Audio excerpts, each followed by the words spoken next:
let alone professional athletes or football players. And then to come to a city like Chicago to join up with an organization like the Bears and come into this locker room that feels more prepared now to be able to take on what might be viewed as a mercurial sort of personality and make sure that they're going to sort of toe the line and be a part of what you have built and established here.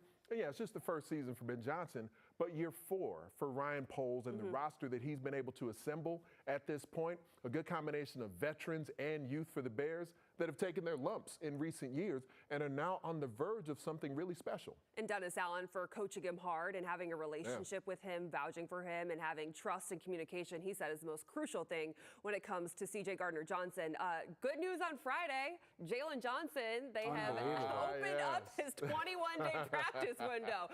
Everyone's wondering, when is the lockdown corner coming back? He's been in the locker room, and you know he has something coming out where he's showing behind the scenes.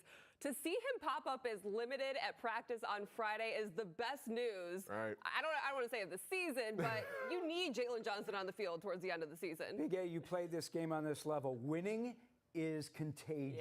Yeah. When you're watching your teammates out there win and celebrate in the locker room, when we see with Ben Johnson, you're like, man, sitting on the couch, I need to be there. I think it's helped get him healthy in a hurry. I certainly hope so. It's been great for his spirit, if nothing else, I would imagine. But also, it gives you a little bit of wiggle room. TJ Edwards, get fully healthy. Jalen Johnson, Kyler Gordon, be fully healthy when you step back out onto the field because they can be a huge part of the stretch run if they're at full strength. All right, we're hopeful that TJ Edwards comes back, not going to be in this game with a hand and hamstring injury, and Kyler Gordon can be elevated off IR after the Steelers game. They could be back to full strength pretty soon. What do you want this chapter to be known for in Chicago? I want to win a Super Bowl.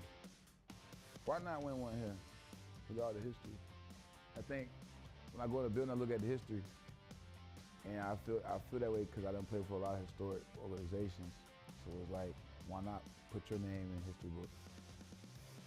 Yeah, why not us? You can hear my full interview with C.J. Gardner-Johnson on the Fox 32 YouTube page and digital channels, and of course on Sunday on Bears Game Day live from 9:30 to 11 a.m. As we talked about before, he opens up about going to therapy after losing in the Super Bowl and the toughest part of being home without a job for nearly 2 months. Your player to watch is brought to you by IGS Energy. As we talked about earlier, drops were an issue last week against the Giants, and that's why I'm looking out for Luther Burden III. Seems like this guy catches